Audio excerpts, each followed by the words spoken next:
이 네덜란드는 경상북도 남도 정도 크기만 하거든요. 그러니까 아주 적은 나라이죠. 나라의 절반이 그 해수면 아래에 있어서 소금 뻘인 그런 나라였습니다. 황무지 같은 땅, 쓸모없는 땅. 그래서 과거에는 그렇게 경제 대국이 아니었었습니다. 그런데 이 네덜란드 화란에 새로운 바람이 불게 되는데 그 화란을 일으킨 사람이 있습니다. 네덜란드의 기초를 닦은 사람이 있는데 20세기 초에 그 수반을 지냈던 아브라함 카이퍼, 이 사람입니다. 이 아브라함 카이퍼, 놀랍게 이 사람은 장로교 목사예요. 신학자예요. 설교가예요. 또 탁월한 그 교육가고, 그러니까 어떤 하나님을 절대적으로 믿고 신봉하는 이런 사람이거든요. 그는 이렇게 철저하게 하나님과 성경의 바탕 위에 국가를 세웠고 국가 경영을 했고 국민들에게 그 의식을 국가 강령의 1, 2, 3, 4, 5조를 그렇게 만들었으니까요. 그런 놀랍게 아브라함 카이퍼가 수상을 지내고 난 이후에 여러분 화란은 달라지기 시작했습니다. 지금 그 척박한 땅에 개척하여서 오늘의 농업 국가가 되었는데 여러분 현재 농산물 수출 3위입니다. 대단하지 않습니까? 그 농산물 수출액이 1200억 불, 168조입니다. 우리나라 국가 예산의 3분의 1을 거기는 농업으로 해서 다 수출을 합니다. 후대 사람들은 이 네덜란드를 장로교 교인들이 세운 나라라고 이렇게 평가할 정도로 정말 신앙과 성경의 기초 위에 나라가 세워졌던 거죠. 오늘날 경제 대국을 이루게 되는 것입니다. 살기 좋은 나라가 되는 거죠. 우리는 이 아브라함 카이퍼를 이렇게 말합니다. 신학에서 3대 칼빈 신학자 중에 한 사람이라고. 얼마나 철저하게 그 종교 개혁자 루터나 칼빈의 정신과 그 사상을 받아서 국가를 세웠던, 그래서 많은 기독교인들은 기독교 세계관을 나눌 때 이 아브라함 카이퍼를 빼놓지는 않습니다. 그리고 이 사람이 이렇게 기독교인의 삶이 이런 삶이다, 세상에서 빛과 소금으로 산다고 하는 것은 바로 아브라함 카이퍼 같은 삶이다. 그래서 우리는 기독교 세계관을 다룰 때마다 아브라함 카이퍼를 중요한 사람으로 나누게 되는 것이죠. 신앙의 유산, 믿음의 유산을 받은 국가와 민족이 어떻게 변하는가 하는 것을 말씀드린 것입니다. 우리가 지금 신명기 6장을 읽었는데요. 신명기 5장은 10계명 1계명부터 모세가 시내산에 올라가서 여호와께 계명을 받은 장이 15장에서 기록되고 있고 6장에서는 그 10계명을 계속해서 보충 설명하는 이런 내용으로 나타나고 있습니다. 근데 오늘 본문 1절, 2절, 3절에서 이제 보충 설명하면서 첫 번째 말하는 게 뭐냐면 가르쳐라. 10계명을 가르쳐라. 이거거든요. 계명을 가르치라는 거거든요. 두 번째는 2절에서 지켜라. 그걸 가르칠 뿐만 아니라 그 가르친 10계명을 그렇게 지켜 살 수 있도록. 오늘 많은 교회 그리스도인의 문제가 바로 뭐냐면 살고 싶어요. 복 받고 싶어요. 잘 되고 싶어요. 근데 쉽기만 해요, 그냥.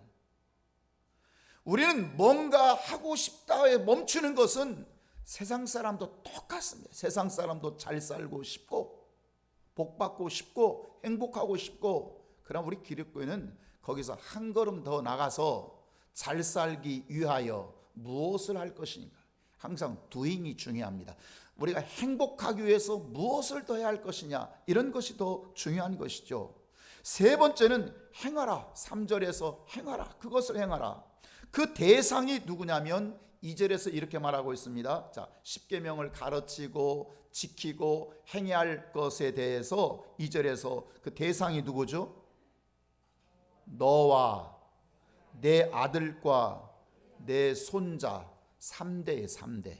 그들을 가르치고 지키고 행해야 할 규례가 무엇입니까? 1절에서 보면 뭐라고 말씀하고 있죠? 명령과 규례와 법도라. 이것을 너희가 건너가서 차지할 땅에서 건너가서 차지할 땅. 그 땅이 어디입니까? 건너가서 그들이 구원받아서 얻은 가나안 땅에서, 현대적으로 말하면 우리가 세상에 있다 구원받고 난 그리스도인의 삶이 되어서 우리가 행해야 할 명령과 규례와 법도, 구원받은 백성들이 구원받은 장소에서 행할 것입니다.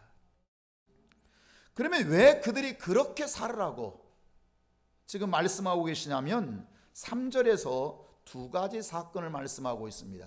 이스라엘아 듣고 삼가 그것을 행하라. 그리하면 내가 첫 번째 뭘 받고? 복을 받고, 두 번째는 젖과 꿀인 땅에서 내가 크게 번성하리라. 구원받은 이후에 너희가 구원받은 그 장소에서 내가 크게 번성하리라. 이렇게 말씀하고 계시는 거죠.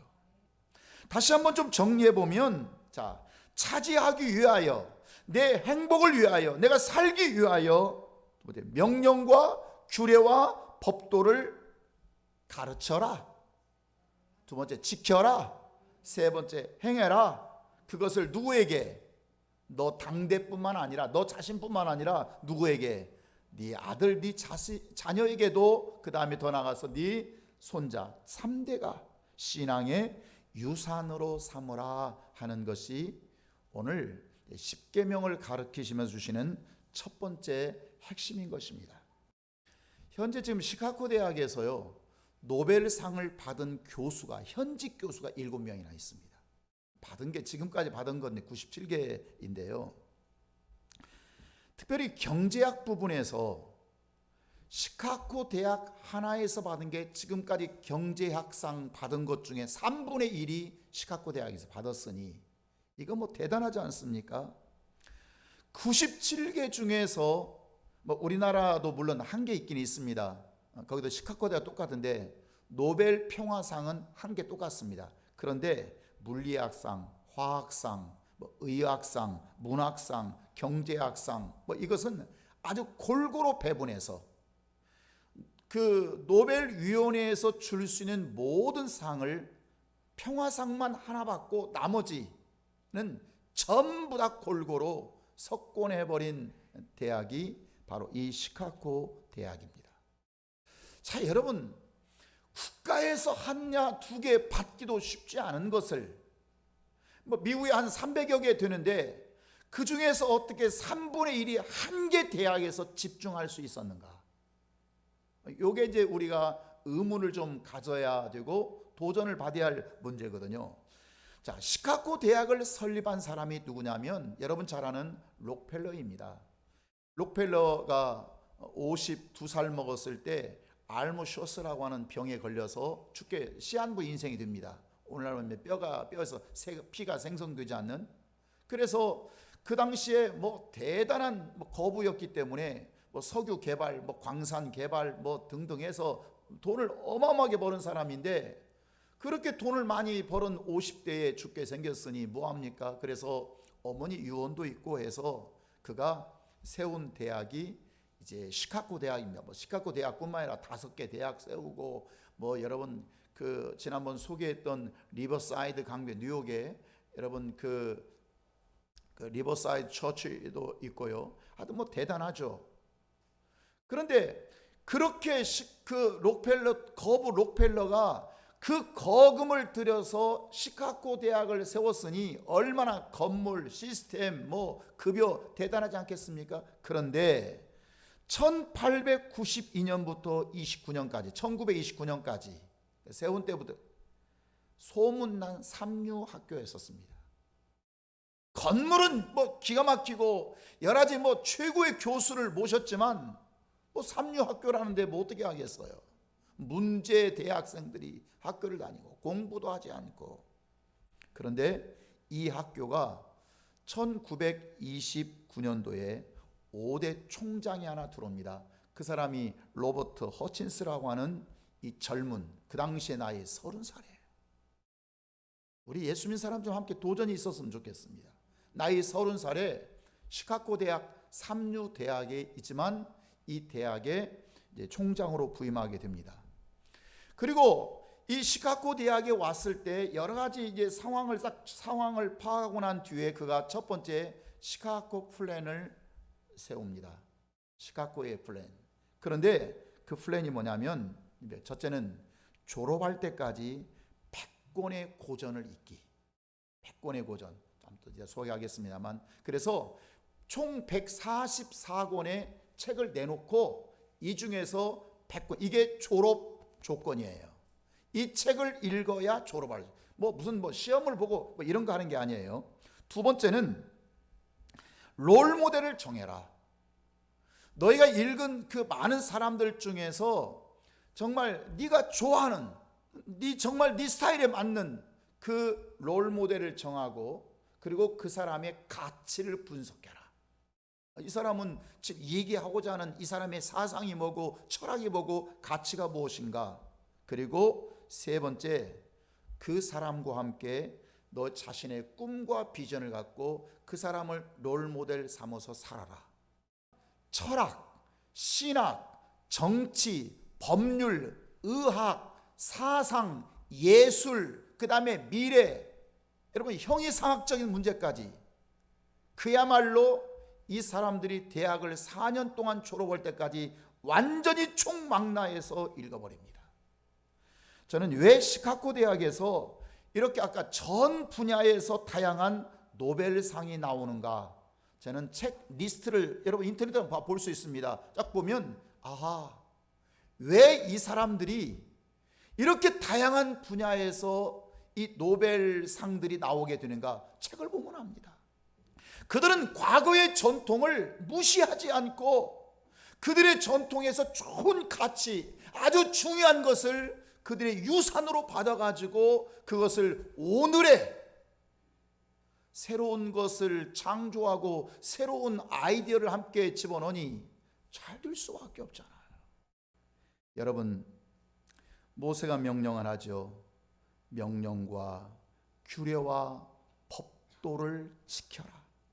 그 신앙의 유산을 잘 지켜라. 이것이 신명기 전체에 흐르고 있는 사상이에요.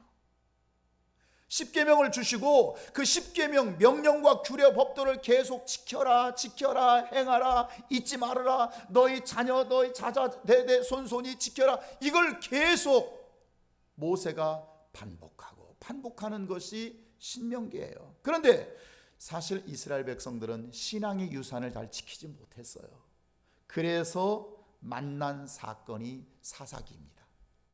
사사기를 가르쳐 우리는 소위 말하는 영적 암흑기 이렇게 말을 합니다. 사사기를 만나게 되는 거죠.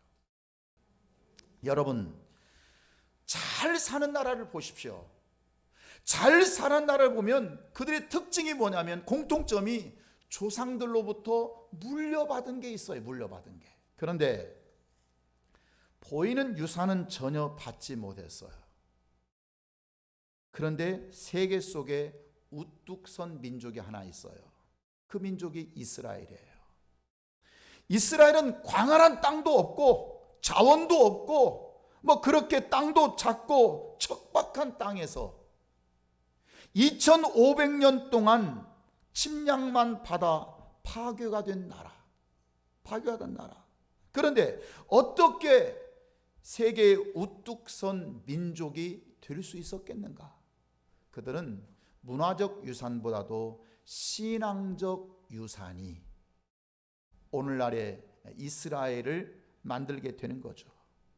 그들은 망해도, 유산이 없어도, 쫓겨다녀도, 아시아로, 남미로, 아프리카로, 유럽으로 피해 다닐 때에도, 그 독일 나치스에 의해서 600만 명 학살 당할 때에도 그들이 끝까지 지키고 있는 것이 무엇이었습니까? 여러분, 토라 율법이었습니다.